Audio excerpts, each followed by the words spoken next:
Hey, I'm Oscarito, and this is the movie The Substance. In it, aging actresses use an experimental drug to create a younger version of themselves. However, substance abuse and exploitation rule violations lead to horrific mutations.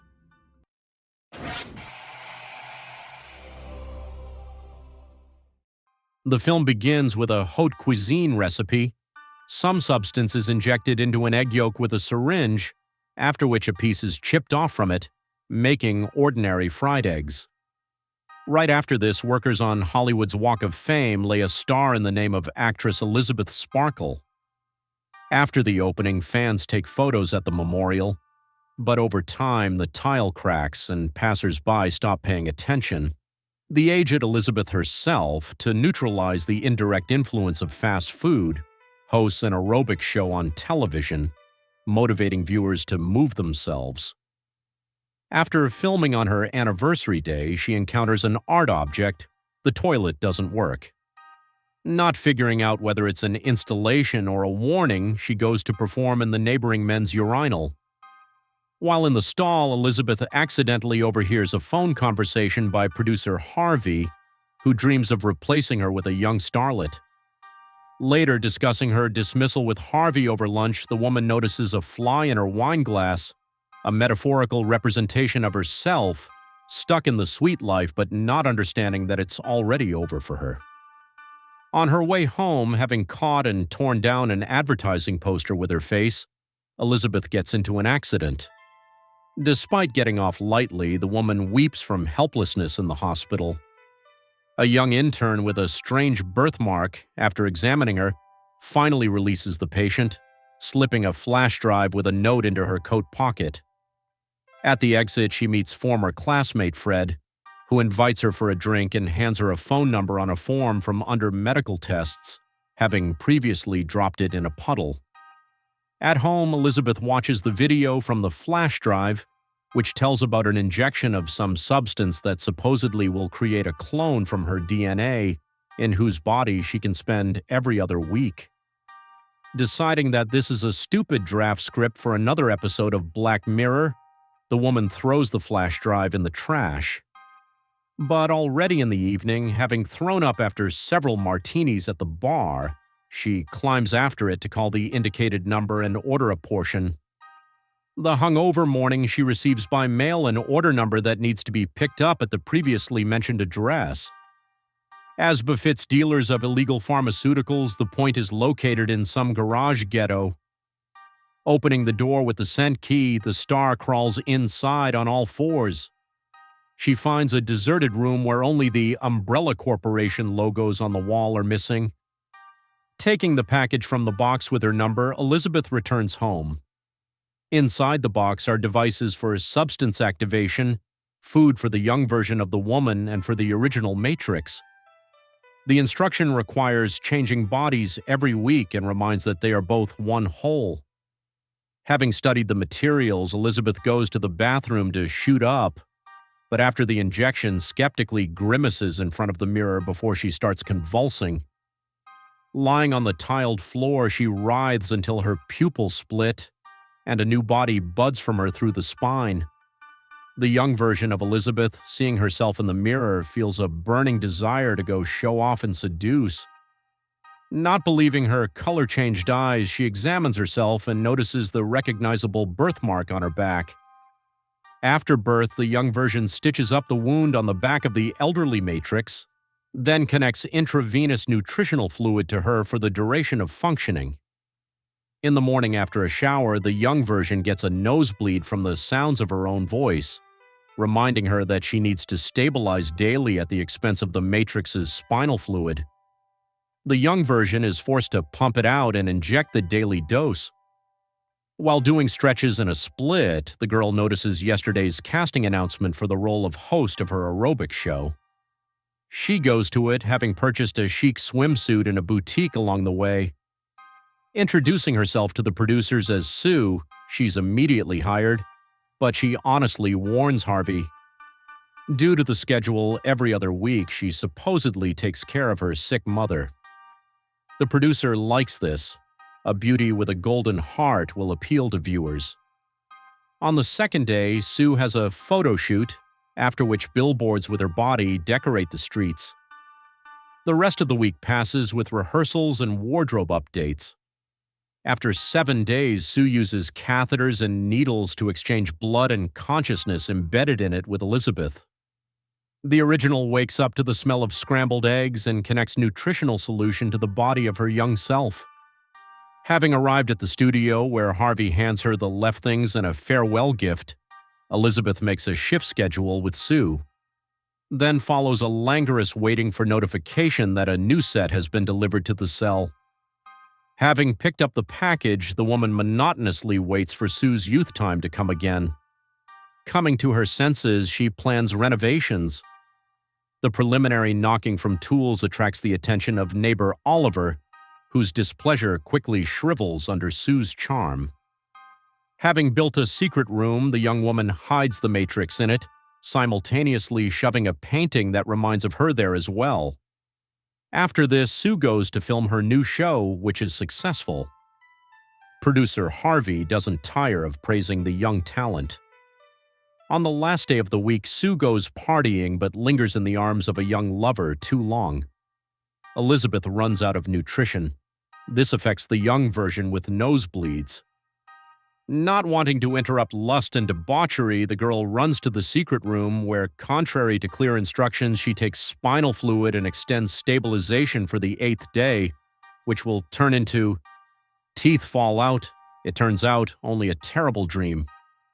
Waking up, Elizabeth, however, in the apartment awaits a worse spectacle, traces of yesterday's vice that need to be cleaned. In the process of analyzing the scale of tragedy, the woman notices a blackened finger as if Netflix is trying to adapt her. The attempt to wash away senile shriveling leads nowhere, but the deductive method and evidence analysis reveal the essence of what's happening. Sue's substance abuse not only irreversibly affects them but also lies entirely on their conscience. Dissatisfied with what happened, Elizabeth cleans the apartment when she notices Sue's show on TV. Then the neighbor knocks on the door with a proposal to come in for a glass of tea. Nevertheless, Elizabeth shamefully goes for the next dose, looking around on the way like a drug addict. Going into the cafe, she meets some old man who says that each time it's harder to wait a week. The woman recognizes the orderly who slipped the flash drive in him and leaves in horror. At the end, the old man is interested in whether her other half has learned not to overeat. To feel beautiful and desirable again, Elizabeth finds her classmate's number to arrange a date. But the sight of Sue's advertising poster makes her change her makeup to less provocative, cover wrinkles with cream and cover her décolletage with a scarf. But even so, complexes about appearance prevent her from leaving home. Ignoring Fred's message along the way, who's waiting for her in the restaurant, instead she climbs into the refrigerator for a portion of treats. Overeating leads to Sue developing an incomprehensible fatty growth on her buttock during filming. Having interrupted filming, she retreats to the dressing room where she cuts, turns out to be a whole chicken leg. But this is just a nightmare. Waking up, Sue, however, notices traces of Elizabeth's gastronomic orgy in the living room. This will inevitably affect her young figure, too. On the way to work, she calls the manufacturers, but they again insist that they are one whole. At the studio, Harvey calls the star to report pleasant news. Her rating is off the charts, and the TV channel wants to make her the host of the New Year's show. True, for this Sue will have to work a lot, squeezing out additional time and organic fluid. So day after day passes and the wound from biomaterial collection begins to fester, which doesn't stop the starlet. When Elizabeth's time comes, she notices that she has aged greatly due to balance disruption. Substance tech support suggests stopping everything if she's not satisfied with the result, but the woman, understanding that the changes are irreversible, doesn't want to give up the young version of herself. Especially since she's again reminded she and Sue are one whole, not two different people. Instead, Elizabeth, with effort, opens Harvey's gift, a cookbook, and cooks a bunch of dishes while the TV shows a talk show with Sue. Her young incarnation, the girl calls her other half and predecessor on the show, an old-fashioned dinosaur from another generation, which angers Elizabeth so much that she even covers the windows with newspapers from which Sue's banner is visible. The corresponding reaction doesn't make itself wait. Having discovered the apartment shitted up with traces of culinary creations, Sue becomes furious. She pumps fluid from Elizabeth with a reserve so as not to carry out body exchange for as long as possible. So 3 months pass, after which she becomes the host of the New Year's show.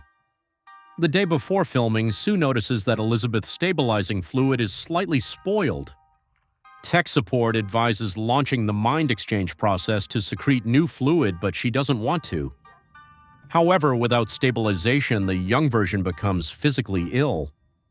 With her last strength, she crawls to the bathroom to launch the process and wake up Elizabeth, who, due to balance disruption, looks as if ready to lead 2 hobbits through secret paths of Mordor. The piquancy of the situation is added by Sue's naked boyfriend knocking on the door. Elizabeth barely manages to drive him away with a hoarse old voice. Having dragged her beauty in the form of a portrait to its rightful place, the next day, when the final set is delivered to the cell, she dresses up as a grandmother and goes to the address. Having picked up the package and returned, Elizabeth is ready to inject the syringe into Sue's chest when a voice sounds in her head with a reminder that, after this step, she will be alone. Despite this, the woman plunges the syringe into the heart and pumps in its contents, but at the last moment, according to old female tradition, changes her mind. The attempt to pump out the young star fails, and in panic, the old woman brings a set for mind exchange, which she also plunges into the heart instead of a vein. This leads to an interesting result. Both versions remain on their feet, looking at each other in surprise. And again sounds the dealer's reminder that they are one whole.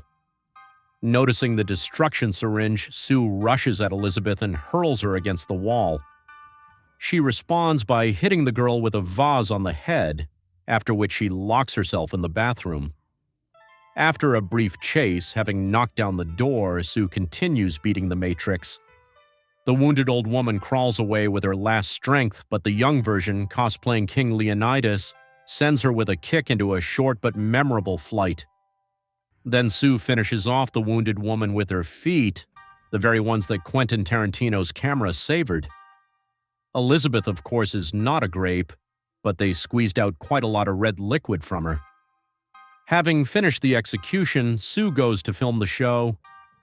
After trying on the dress, she suddenly feels ill, teeth crumble, giving the Hollywood smile unique Ryazan charm. Having washed off the blood, she goes out into the corridor, meeting producers on the way, for whom she diligently smiles, trying not to expose the dental problem. Trying to escape in the elevator, the girl notices how nails peel off her fingers. Then the ear skillfully portrays a syphilitic in the last stage and falls off. Sue runs out of the studio and rushes through the streets home, where she finds a vial with a one-time activator and injects herself, launching another parthenogenesis process. After some time, a new version of Sue hatches from her, Gollum on steroids. With mutations and fast food abuse, understanding that she can now only host Halloween shows, the monster calls herself Elizabeth Sue. Then she dresses in a dress, puts on earrings, makes a mask from Elizabeth's photograph, and applies makeup to it for atmosphere. Then the monster returns to the studio, where she's let in without problems. The disgusting male producers have already been waiting for the main star. On live air, Elizabeth Sue comes out into the spotlight beam to greet viewers. When the mask falls off, everyone sees her face, which even Deadpool wouldn't envy. And only when she belches up an additional tit does the people's ancient instinct to kill the monster kick in. Angry men beat her, ignoring persuasions that this is still beauty Elizabeth Sue. The monster escapes from the studio, splashing the corridor with blood, until it falls on the street, breaking into disgusting parts.